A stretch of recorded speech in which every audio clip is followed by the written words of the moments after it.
Guys, no blunt today. I got a client in an hour. I got a guy here named Nick O'Neill. Have you guys ever heard of Nick O'Neill? I recently saw him in the last month popping up on Twitter. I just found out about him, but he's the CEO and co-founder of something here, Bodogo's ENT, the most entertaining source of crypto news. But I don't know if you guys have seen this video. He's talking about MicroStrategy and how Michael Saylor is going to start using diluting shareholder stocks by I guess making more stock. So by making more stock, creating more stock, he is diluting the shareholders' supply. That's basically what Nick O'Neill said that Michael Saylor was not going to do. Now he's saying that Michael Saylor has completely flip-flopped and will now be diluting shareholders of MicroStrategy. Not that I give a shit, because I don't believe in owning stock of MicroStrategy. We just buy Bitcoin, guys. I don't believe in ETFs. I don't believe in paper Bitcoin. I believe in buying your Bitcoin and holding it on cold storage. Although the tax benefits of being able to borrow fiat against your money is quite important. But the double standard is the government is holding your money. The bank, the whatever, Vanguard, BlackRock, they're holding your bags. So back to this guy, Nick O'Neill. This is why I am the way I am with crypto, guys. I'm always questioning things. Always. Why I like Michael Saylor. I believe in Michael Saylor, but why when people do things, when they flip the script, I question it. Michael Saylor is a massive whale. He has a huge influence on this market. Maybe he's lying. Maybe he didn't buy all that Bitcoin. The price barely moved, right? It's like TMI says. Like if all this Bitcoin and crypto is being bought, where is the price action? Where's the price action? Where's my Lambo? Where's my rental property? Where's my trip to Greece? Where's my financial freedom? Oh, nowhere. Poof. Because the markets are so manipulated, and that's what gets me coming on here and asking you guys, like, bro, even with my high level of conviction in this market, I still doubt it. Guys. And I don't believe that they're going to dump this market. I think the market is here for a reason, as I always say, but there is so much noise out there. You got Nick O'Neill, you got Saylor, you got Digital Suck Investor, you got all the Mickles, you got all the crypto eddies, you got all the bearable sucks, you got all the bit boys, you got so much noise in this space. It is so hard to know what to believe. The only thing that I can go by is what I've made money on. I always say, when people affect my money and my wallet in a positive way, they've earned my trust. And right now, XRP has earned my trust because it's 4 or 5x. Some of you guys, 1,000%. Ethereum has earned my trust. I got a 5x on that, 25 grand. Bitcoin's earned my trust, made money there. But there's always something behind the curtain, guys. Whether it's politics, whether it's Zelensky, Putin, Trump, Alaska, 9/11, COVID, there's always some shit going on behind the scenes that we don't know about. Shiny cardboard. Why is all these... Dude, why at some cards in the last year or two, you could have bought for $9. Let's say you put $500 into a $9 card, you got like 50 copies. And then that card goes up to $150 each raw, $200 each raw. Dude, that's a crazy return on your investment. And you got the masses here sitting with their bonds and their CDs and their 4% high yield savings accounts. And we're sitting over here taking high risks, high reward, gambling on shiny cardboard in crypto. And we're just making gains, bro. And I just can't believe that the masses have no fucking idea about any of this shit. And it's because people are completely dumbed down to the fact that you can control your own personal finance. You should control your own personal finance. I don't know why these people have their money locked up in these 401ks and shit. I mean, I get it, but Dude, you can't trust the government that much. Check this out. I've also got this here. Here's a little story. And this is what I mean. I'm going to make this quick. If you guys aren't looking at the screen, you can pause the video. It's a little story here. Transferring, from our Bitcoin on Reddit. Trying to transfer my 401k to BTC. What a scam. Spoke with my company's financial planner this morning about withdrawing my current 401k balance. He'd rather pay the penalties, taxes on it, convert it to BTC, and move it to cold storage. He did not tell his advisor that he was planning on moving it all to Bitcoin. But hey, what the heck? It's his money, right? Turns out, no, it's not.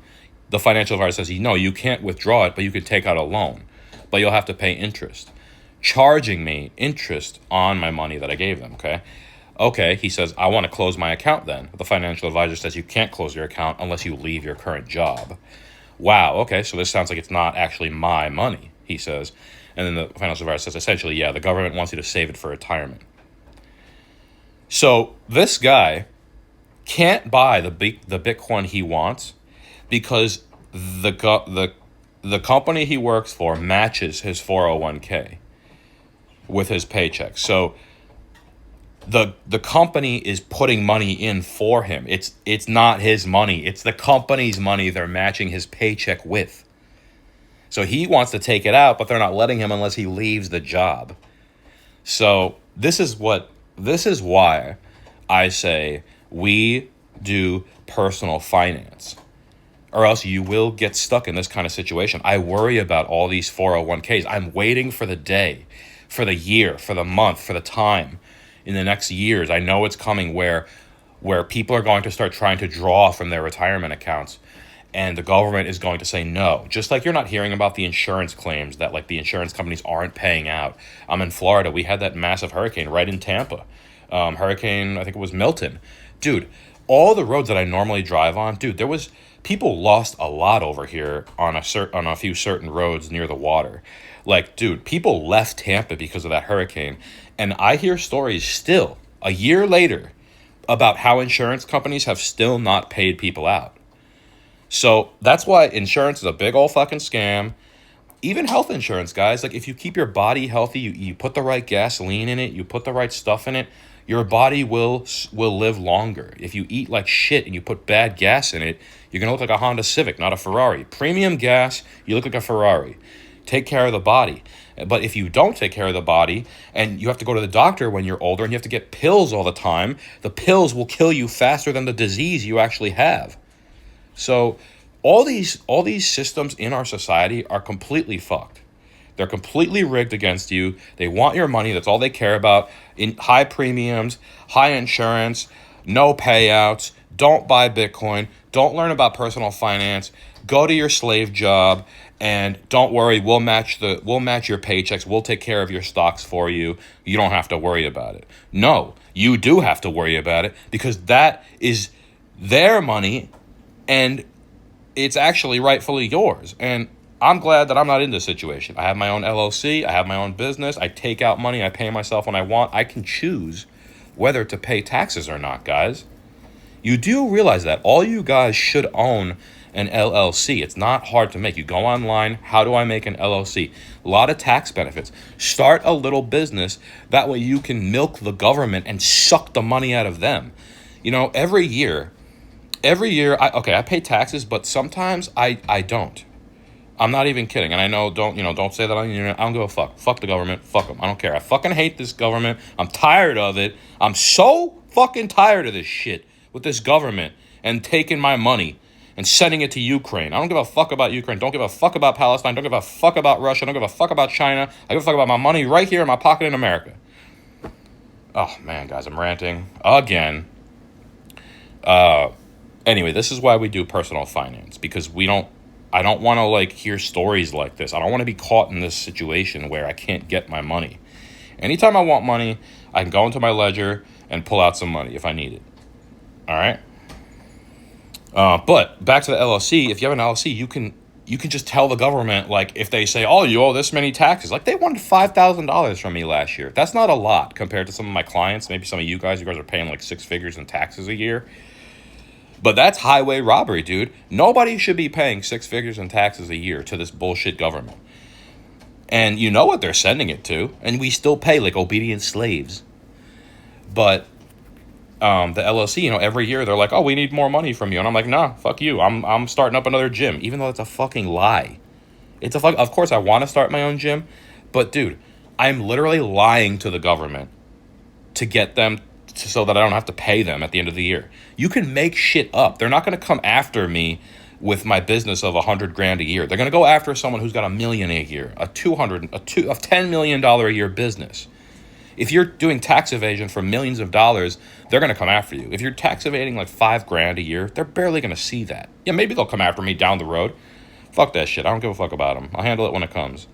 But they ain't going to see a little $5,000 thing. And I write it off. I say, if they come after me for money every year, oh, you owe us this much. Nah, sorry, bro. I'm trying to open up a gym. I'm trying to buy equipment. I'm trying to buy this. I'm trying to buy merchandise for my brand. There's so many things under the umbrella that you can tell the dumbass government that you're working on and that you need a tax break. That's how this shit works. You get an LLC and you milk the government. I'm opening up a gym. Oh, I'm opening up a gym this year. Oh, okay, we won't take your money then. You need to stimulate the economy. Oh, next year comes around, 2026. Oh, tax time, we need more money from you. No, you don't. I'm opening up another gym. Oh, okay, go. Keep your money, benefiting the system. 2028 rolls around. Oh, hey, we need $10,000 from you. No, sorry, I'm opening up another gym. Sorry, I'm buying more t-shirts. Sorry, I can't give it to you. Oh, okay, no problem, sir. Enjoy. That's what happens, bros. I don't know if you know this about LLCs. You need to have one. Even if you don't, just make up a business. If you're into skateboarding, make a fingerboarding business. If you're into Pokemon, start a little Pokemon eBay selling business, LLC. Whatever you can make an LLC about, do it. Okay? Guys, I went on a long tangent there, but I got a lot of the points out. This MicroStrategy thing's pretty big. I would pay attention to that. And, even Digital Suck investors commenting on it. He thinks that Nick O'Neill was threatened with a lawsuit. Because Nick O'Neill, he was calling out MicroStrategy, and then he flipped, and he was like, no, never mind. MicroStrategy's all good. I messed up. They threatened him, dude. MicroStrategy threatened him, dude. That's what happens when he just backtracks on his word. He's like, oh, I'm sorry. So this is interesting. This is the kind of shit that I look into. Whatever the CEOs of the company are doing, the founders, I want to know about. All right, thanks for that.